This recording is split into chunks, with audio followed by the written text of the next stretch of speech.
नमस्कार दोस्तों, welcome back to our YouTube channel solution. तो कैसे हैं आप सब लोग? उम्मीद करता हूं आप सब लोग अच्छे होंगे। तो आज का सेशन जो है वो न्यू सब्जेक्ट से स्टार्ट करूंगा।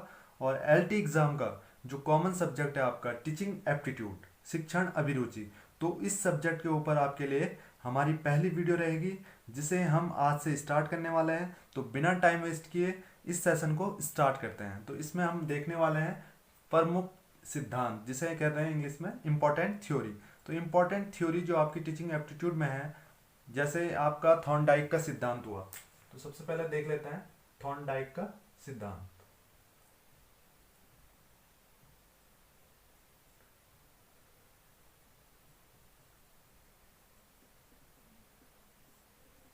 जहां से इंपॉर्टेंट क्वेश्चन है ये, इनके ऊपर क्वेश्चंस बनते हैं। इंपॉर्टेंट क्वेश्चन जो आपके सीटेट यूटेट और एलटी एग्जाम में आपका जो सिलेबस है उसका 14 एंड 15 चैप्टर से भी रिलेटेड है, तो अधिगम से ही रिलेटेड है। तो ये सारे सिद्धांत जो हैं अधिगम से ही हैं।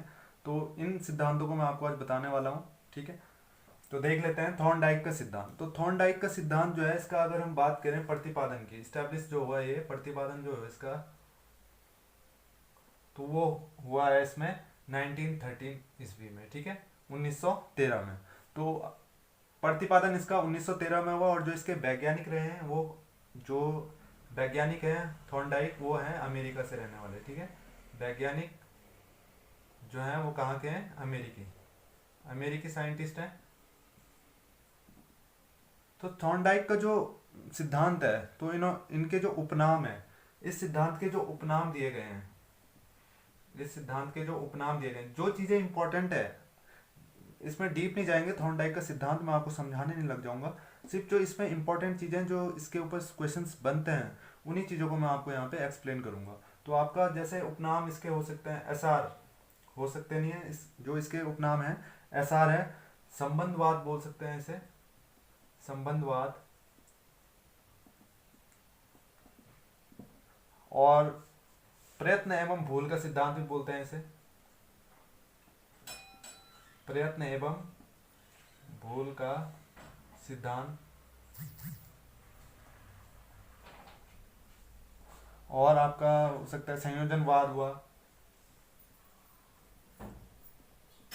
संयोजनवाद।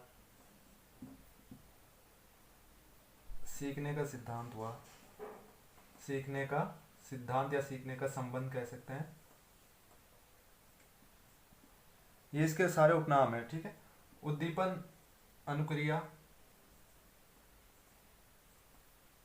उद्दीपन, अनुक्रिया और चयन का सिद्धांत, चयन का सिद्धांत। तो इसके नाम है, उपनाम कह सकते हैं हम इसे। और जो इसके प्रयोग हुआ था, इस सिद्धांत का जो प्रयोग हुआ था वो हुआ था बिल्ली पे हुआ था, चूहों पे हुआ था और मुर्गियों के ऊपर। तो ज़्यादा सबसे पहले जो प्रयोग हुआ है इस सिद्धांत का, वो बिल्ली के ऊपर हुआ है, चूहा और मुर्गियों के ऊपर इस सिद्धांत का प्रयोग हुआ है। ये है थॉर्नडाइक का सिद्धांत। ज़्यादातर इसमें ये पूछेगा आपको कि थॉर्नडाइक कहाँ के निवासी हैं, इस तरीके के क्वेश्चन आ सकते हैं कि थॉर्नडाइक कहाँ के वैज्ञानिक हैं, तो आप कह सकते हैं अमेरिका। इस तरीके से अगर जैसे कुछ आगे कि सीखने का संबंध सिद्धांत किसने दिया था, तो आप कह सकते हैं थॉर्नडाइक, अगर आप इस चीज़ को पढ़ते हैं, ठीक है। या संयोजनवाद का सिद्धांत किसने दिया था, तो आप कह सकते हैं थॉर्नडाइक। इसी तरह से कि थॉर्नडाइक ने किस जानवर पर अपना प्रयोग किया था, तो आप बता सकते हैं बिल्ली, चूहे या मुर्गियाँ। ऑप्शन रह सकता है आपके पास, तो ऑप्शन के अकॉर्डिंग आप देख सकते हैं। तो इसी टाइप से ये थॉर्नडाइक का सिद्धांत है। अब दूसरा है आपका पावलोव का क्लासिकल अनुबंधन सिद्धांत बोलते हैं जिसे। तो देख लेते हैं दूसरा सिद्धांत, इसे रफ कर लेते हैं जल्दी से।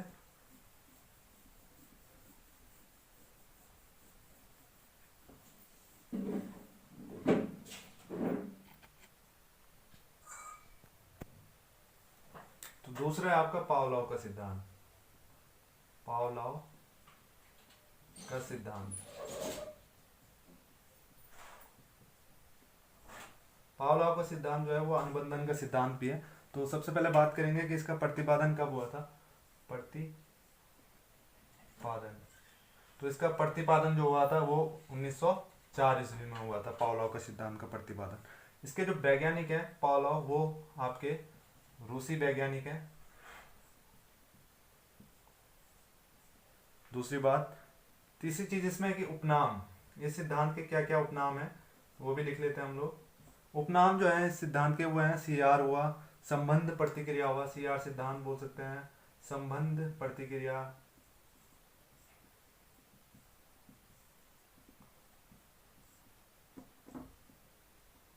संबंध प्रतिक्रिया हो गया। शास्त्रीय अनुबंधन का सिद्धांत बोलते हैं, शास्त्रीय अनुबंधन। नेक्स्ट हुआ आपका अनुकूलित अनुक्रिया, अनुकूलित अनुक्रिया। नेक्स्ट हुआ आपका प्रतिबद्ध प्रतिक्रिया, प्रतिबद्ध प्रतिक्रिया। नेक्स्ट इसमें आपका प्रतिस्थापन और क्रियाशीलता, ठीक है, प्रतिस्थापन और लास्ट आपका इसमें क्रियाशीलता। तो ये इसके उपनाम है इस सिद्धांत के। पॉलोव का जो अनुबंधन का सिद्धांत है, क्लासिकल अनुबंधन का सिद्धांत जो है, वो इसके उपनाम है। सीआर का सिद्धांत, संबंध प्रतिक्रिया का सिद्धांत, शास्त्रीय अनुबंधन का सिद्धांत, अनुकूलित अनुक्रिया, प्रतिबद्ध प्रतिक्रिया, प्रतिस्थापन, क्रियाशीलता का सिद्धांत भी कहा जाता है इसे। और जो इनका प्रयोग हुआ है, प्रैक्टिकल जो हुआ है, वो किस जानवर पे हुआ तो बताते हैं। प्रयोग जो हुआ है वो कुत्ते की ग्रंथि पे हुआ, पैरोटिक पैरोटिड ग्रंथि पे, ठीक है। तो कुत्ते की पैरोटिड ग्रंथि के ऊपर।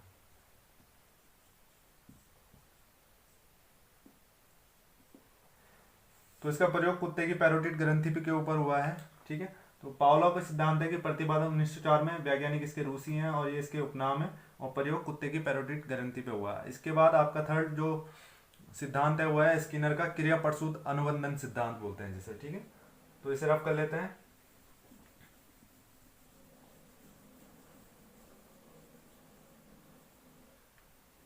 अब है स्किनर का सिद्धांत या क्रिया प्रसूत बोल सकते हैं आप, स्किनर का सिद्धांत। तो स्किनर का जो सिद्धांत है इसका स्टैब्लिश 1938 में, प्रतिपादन जो हुआ इसका वो 1938 ईस्वी में हुआ। वैज्ञानिक इसके हैं स्किनर जो हैं वो अमेरिकी हैं, यहाँ पे आप अमेरिकी लिखेंगे। उपनाम की अगर हम बात करें तो उपनाम इसमें आरस का सिद्धांत हुआ आपका, लिख लेते हैं इसे, आरएस का सिद्धांत।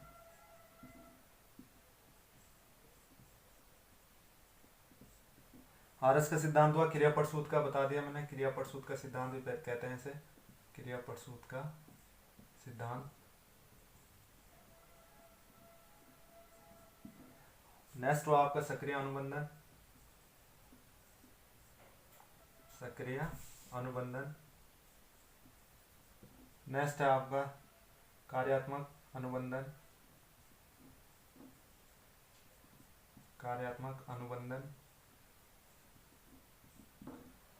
और भी इसके नाम है, जैसे रिक्त उपागम का सिद्धांत कह सकते हैं आप इसे, कार्यात्मक, कार्यात्मक हो गया, और इसका लिख सकते हैं रिक्त उपागम का सिद्धांत, रिक्त उपागम का सिद्धांत।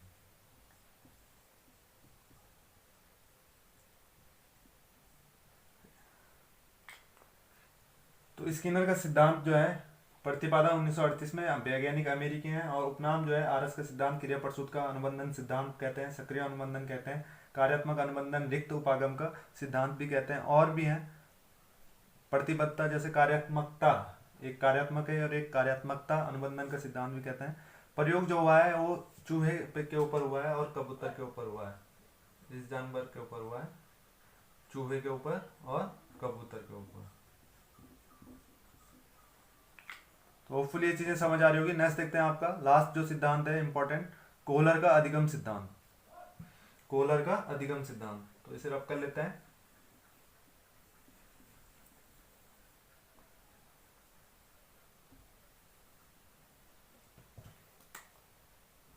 कोहलर का अधिगम सिद्धांत, ये सबसे इंपॉर्टेंट है आपका। एग्जाम में काफी क्वेश्चंस पूछे जाते हैं इससे। तो कोहलर का जो स्टैब्लिश हुआ था, प्रतिपादन जो हुआ था वो 1920 में हुआ था, 1920 में। और ये जर्मनी वैज्ञानिक है कोहलर, जो साइंटिस्ट हैं जर्मनी है। और उपनाम जो है इसके, उपनाम काफी हैं, अच्छे नाम है इनके। जैसे आपका अंतर्दृष्टि का सिद्धांत हुआ, ये काफी पूछा जाता है एग्जाम में, अंतर्दृष्टि का सिद्धांत कहते हैं। दूसरा आपका अवयववादी सिद्धांत, अवयववादी सिद्धांत। और कह सकते हैं गेस्टवार्ड, गेस्टवार्डवादी। सबसे इंपॉर्टेंट जो नाम है इसमें वह है गेस्टाल्ट वादी सिद्धांत, ठीक है। गेस्टाल्टवादी। और तात्कालिक ज्ञान, तात्कालिक ज्ञान सिद्धांत। और वो आपका पूर्ण आकार बोल सकते हैं आप, पूर्णाकार, पूर्णाकार का सिद्धांत। ये सारे इसके उपनाम हैं। इस तरीके से पेपर में कुछ भी पूछा जा सकता है। समग्रवादी का सिद्धांत भी कहते हैं इसे, समग्रवादी का सिद्धांत, संपूर्णवादी का सिद्धांत, संपूर्णवादी का। और सूझ का सिद्धांत, सबसे इंपॉर्टेंट सूझ का सिद्धांत। तो ये कोहलर के सिद्धांत के उपनाम है। अंतर्दृष्टि का सिद्धांत कहते हैं, अवयववादी, गेस्टाल्टवादी। सबसे पहली बात, गेस्टाल्ट का मतलब जो है, मीनिंग आता है इसका, एग्जाम में पेपर में पूछा जाता है कि इसका अर्थ क्या है। तो इसको बोलते हैं संपूर्ण आकार। जैसे आपने इसमें देख लिया होगा पूर्णाकार, समग्रवादी या संपूर्णवादी। तो मतलब ये ले चलता है आपको संपूर्ण आकृति, संपूर्ण आकृति कह सकते हैं आप इसको, संपूर्ण, ठीक है। तो संपूर्ण से लेकर आपको अंश अंश अंश पे लेके चलता है। संपूर्ण से मतलब पूर्ण से अंश की ओर। ये सिद्धांत जो आपको सिखाता है, तो ये सिखाता है पूर्ण से अंश की ओर चलना सिखाता है, ठीक है। शिक्षण सूत्र की बात करें तो वो भी पूर्ण से अंश की ओर। बात करते हैं इसके प्रयोग। प्रयोग हुआ था सुल्तान नामक चिंपैंजी के ऊपर, सुल्तान नामक चिंपैंजी पर, चिंपैंजी के ऊपर इसका प्रयोग हुआ है, जिसका नाम था सुल्तान, ठीक है। अब इसके बाद नेक्स्ट चीज जो है वो है अधिगम संबंधी समस्याएं क्या क्या हैं, ठीक है ना। तो इसको देख लेते हैं, जल्दी से रफ कर लेते हैं इसे। तो अधिगम संबंधी समस्याएं हैं, तो कई बार क्या होता है, जैसे कुछ बालक होते हैं जिनमें क्या पाए जाते हैं, अनेक प्रकार की समस्याएं देखी जा सकती हैं। बहुत बालक होते हैं ऐसे, तो जिसके कारण क्या है, बालक को अगर अधिगम करना होगा या लर्निंग करनी होगी तो उसमें क्या होती है, कठिनाई उत्पन्न होती है, उनको परेशानी होती है, दिक्कत होती है। तो ऐसी कुछ समस्याएं निम्नलिखित हैं। जैसे क्या हो सकता है, लिखने का संबंध, जैसे बोल सकते हैं हम लिखने संबंधी समस्याएं। मार्कर चेंज कर लेते हैं 1 मिनट।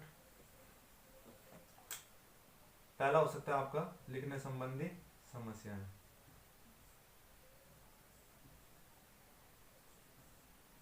लिखने संबंधी समस्याएं। तो अगर लिखने संबंधी समस्याएं होगी तो उसे हम बोलते हैं डिस्ग्राफिया। क्या बोलते हैं, डिस्ग्राफिया। एग्जाम में काफी इंपॉर्टेंट है ये पूछे जाते हैं इसके ऊपर क्वेश्चंस। डिस्ग्राफिया बोलते हैं। अगर लिखने संबंधी विकार होगा तो उसको हम डिस्ग्राफिया बोलेंगे। अगर पढ़ने संबंधी बात करते हैं, पढ़ने संबंधी, तो पढ़ने संबंधी समस्याएं को हम बोलते हैं डिसलेक्सिया, डिसलेक्सिया।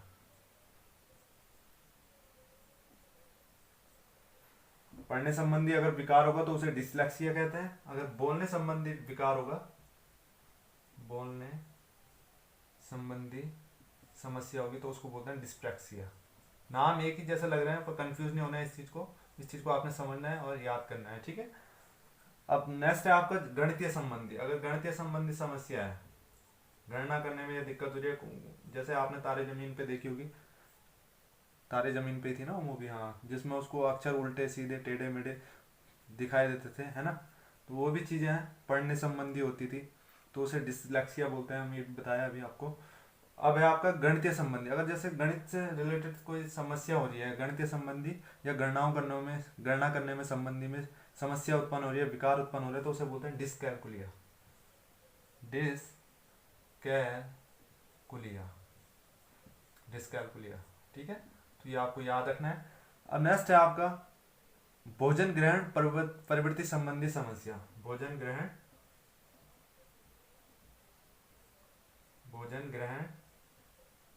प्रवृत्ति संबंधी समस्या, ठीक है।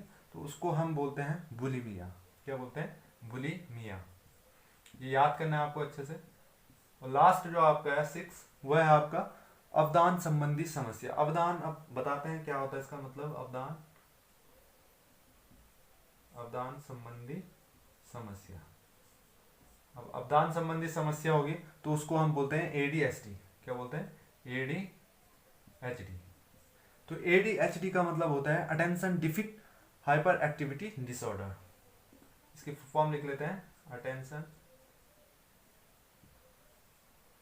Deficit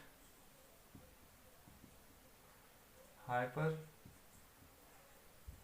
activity disorder. ये आपको फुल फॉर्म भी याद रखनी है, कहीं पूछा जाए एग्जाम में तो आप बता सकते हैं अगर आपको पता होगा इस चीज के बारे में। तो अवदान संबंधी समस्या होती है, उसे कहते हैं ADHD। कुछ बालक क्या होते हैं कि जैसे अपने जैसे व्यवहार है अगर उनका, उस चीज को वो कंट्रोल नहीं कर पाते हैं, है ना। अगर कंट्रोल नहीं कर पाते तो जैसे क्या कर सकते हैं, एक्टिविटी हो, जैसे अगर कहीं पे किसी स्थान पर अगर जाना होगा तो वहां पे वो देर तक बैठ नहीं सकते हैं। और अगर बैठे भी हैं तो जा जा क्या करते हैं, कभी हाथ हिलाते हैं, कभी पैर हिलाना, इस तरीके की एक्टिविटी करना, है ना। ये आपका सारा दिमागी विकार ही बोल सकते हैं एक हिसाब से। तो ये अवदान संबंधी समस्या होती है। और ये ज्यादातर अगर हम बात करें लड़की और लड़कों में अगर देखें तो लड़कियों की तुलना में या लड़कों में 3 गुना अधिक पाया जाता है। लड़कों में ये एक्टिविटी ज्यादा पाई जाती है। तो ये attention deficit hyper activity disorder होता है। तो अवधान संबंधी समस्या होगी तो उसे हम कहते हैं ADHD। होपफुली ये चीजें समझ आई होगी। तो इस सेशन को एंड करने से पहले मैं आपको कुछ बातें बताना चाहता हूँ। अगर आपको ये वीडियो पसंद आए तो वीडियो को लाइक करें, सब्सक्राइब करें हमारे यूट्यूब चैनल को, साथ ही साथ बेल आइकन प्रेस करें, जिससे कि आपको हमारी न्यू वीडियोस का नोटिफिकेशन सबसे पहले मिलेगा। और कमेंट जरूर करें और बताएं कि अगर आपको ये वीडियो अच्छा लगा है तो कमेंट करें कि नेक्स्ट पार्ट लेकर आएँ। अगर आपको अच्छा लग रहा है ये वीडियो तो हम इसके ऊपर और भी वीडियोस लेकर आएंगे आपके लिए, जो कि आपके हेल्पफुल रहेगा एग्जाम में। CTET यूटेट और CTET का ही पेपर है 31 से, तो आप तैयारी कर सकते हैं आराम से। और दूसरी बात मैं आपको बताना चाहता हूँ, हमारे उसमें टेस्ट सीरीज भी स्टार्ट हो चुकी है साइट पे, तो आप देख सकते हैं। मैं आपको प्रोसेस, तो सबसे पहले आपने अपने फ़ोन या लैपटॉप में क्रोम ब्राउज़र ओपन करना है। देन उसके बाद आप सर्च बार में जाओगे, आपको यहाँ पर solosolution.net से सर्च करना है। यहाँ पर सोलो, इस नाम से आप सर्च करोगे तो आपको ये दिख रहा होगा solosolution.net। तो इस पर क्लिक करेंगे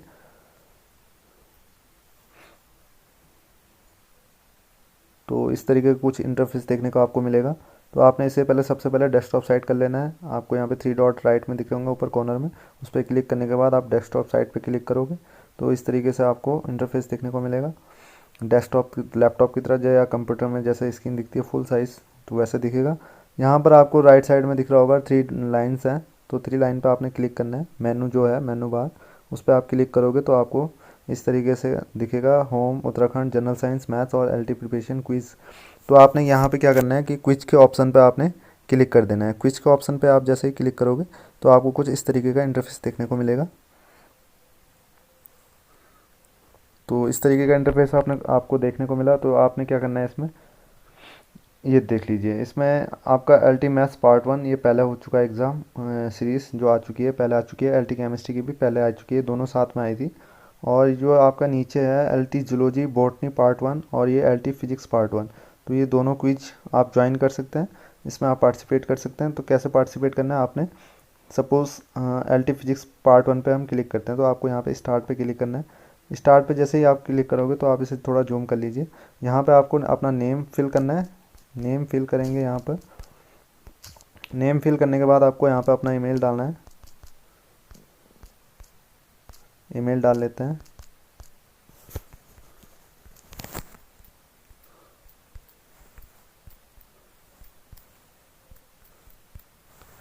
ईमेल डालने के बाद आपको नेक्स्ट कर देना है और इस तरीके से आपको ये क्वेश्चंस देखने को मिलेंगे। तो इस तरीके से आपने क्वेश्चन सेलेक्ट करना है, क्वेश्चंस के आंसर देना है और देन लास्ट में आप इसको फिनिश करके डन कर दोगे, ओके कर दोगे तो आपको आपका रिजल्ट दिख जाएगा। आपको आपको रिजल्ट हो गया। यहाँ पे यूर स्कोर इज़ 0/30। तो आप देख सकते हैं क्वेश्चंस कौन सा आपने गलत करा है, तो यहाँ से भी आप रिचेक कर सकते हैं अपना क्वेश्चंस। तो होपफुली ये चीज़ें समझ आई होगी। तो अगर वीडियो पसंद आए तो चैनल को हमारे सब्सक्राइब करें, लाइक करें वीडियो को और ज़्यादा से ज़्यादा शेयर करने की कोशिश करें। तो मिलते हैं नेक्स्ट वीडियो में। Love you to all, thank you so much.